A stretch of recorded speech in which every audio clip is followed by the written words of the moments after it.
All right, so I'm walking down the street in Bangkok, headed to a food tour, and it just hit me. A lot of things I observe, I just look at for inspiration of ideas. And one thing that strikes me as weird is that a lot of financial advisors or financial planners, they are really concerned with the next generation and not knowing how to serve them. What they don't do is talk to either their own kids or the children of their clients to just ask them what the service quality is going to be like.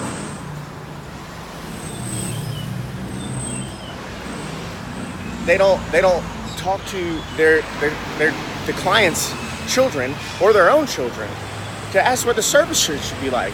One thing that I would imagine is if I was an older advisor looking to serve the next generation, I would call in all the advisors that I have on my team that are next gen, and then also my children that are next gen and their friends, and just offer them like, hey, we'll pay you $20 an hour or whatever, or $15 an hour, or buy you pizza.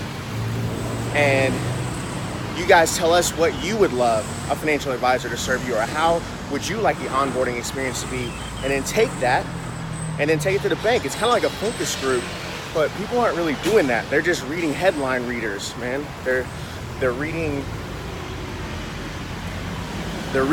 wealth management news and trying to say, oh, well, they say that I should use social media to bring in clients. But like, how do you use social media to bring in clients?